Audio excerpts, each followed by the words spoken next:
세월호 참사와 메르스 사태로 내수 경기가 극도로 침체되면서 가계의 살림살이가 팍팍해지고 있습니다. 여기에 전세 가격은 천정부지로 오르고 청년 취업난마저 가중되면서 우리 경제의 기둥이라고 할 수 있는 중산층들의 미래에 대한 인식이 우울한 것으로 나타났습니다. 자세한 소식 서울경제신문 경제부 조민규 기자 전화 연결해 들어보겠습니다. 조민규 기자, 자세한 소식 전해주시죠. 네.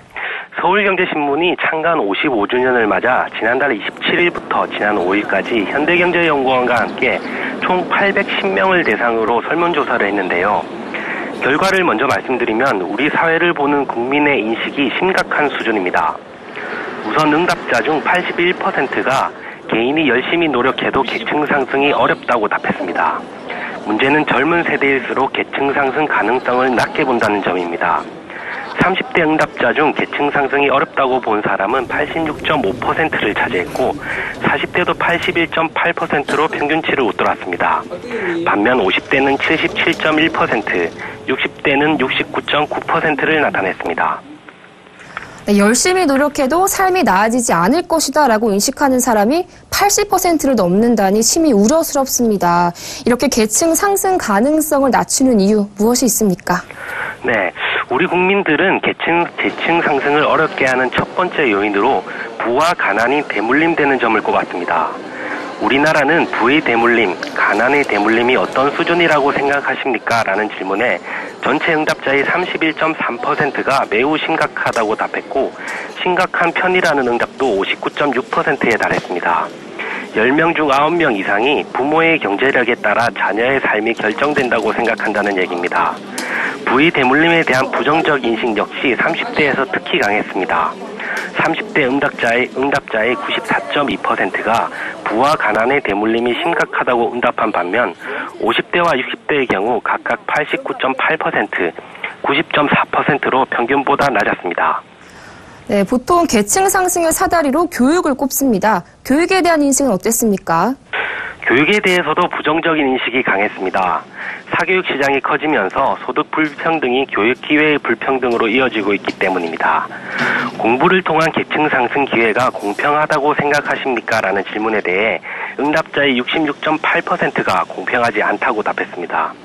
과거와 현재, 미래를 비교할 때 공부를 통한 계층 상승 가능성을 어떻게 평가하고 있습니까? 라는 질문에는 응답자의 76%가 점점 더 어려워지고 있다고 봤습니다. 특히 교육열이 높은 중산층의 경우 부정적인 인식이 강했는데요. 월 평균 가계소득이 500만 원 이상인 가구의 경우 교육을 통한 계층 상승의 기회가 낮다는 응답이 64.1%, 300만 원 미만은 65.3%였던 반면 300만 원에서 400만 원의 경우 70.5%로 상대적으로 높았습니다. 이는 사교육비 부담에 허리가 휘지만 정작 자식들이 성공하기는 점점 더 어려운 중산층의 현실이 반영된 것으로 평가됩니다. 네, 그렇군요. 보다 현실적인 문제로 넘어가 보겠습니다. 우리 국민, 특히 이 중산층의 삶이 갈수록 팍팍해지고 있습니다. 가장 큰 걸림돌 무엇이 있을까요? 네. 우리나라에서 중산층 수준의 삶을 누리는데 가장 큰 걸림돌로는 주택 구입비와 주거비 부담이 59.8%로 압도적이었습니다. 과거 부동산 버블에 비해 거품이 빠졌다고는 하지만 여전히 집값의 절대적인 수준이 높고 최근 전세의 월세 전환까지 가속화하고 있기 때문으로 해석됩니다. 이 밖에 사교육비와 보육비 부담도 29.2%로 컸고 원리금 상환 부담과 의료비 부담 등도 중산층다운 삶의 길목을 가로막는 요인으로 꼽혔습니다. 네, 그렇다면 계층 상승 가능성을 높이고 또 중산층을 두텁게 하기 위한 해법에 대한 인식은 어땠습니까? 부와 가난의 대물림이 심화하고 있다는 인식이 커진 데 따라 소득 재분배가 필요하다는 의견이 많았습니다.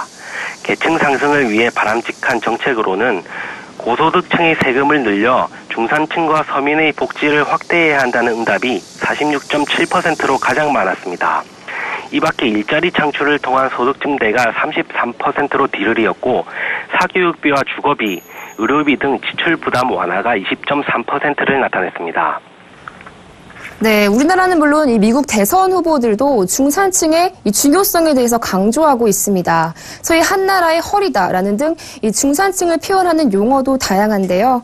마지막으로 중산층에 대한 확실한 기준은 무엇입니까? 네, 경제협력개발기구에서는 한 나라의 가계소득을 일렬로 세웠을 때 중간인 중위소득을 기준으로 상하위 50%에 속하는 집단을 중산층이라고 규정합니다. 통계청에 따르면 우리나라의 4인 가구 기준 중위소득은 406만 원입니다. 따라서 중산층 개념을 적용하면 소득이 203만 원에서 609만 원인 가계가 중산층이라고 할 수 있습니다. 이는 우리나라 전체 가구의 65.4%에 해당합니다.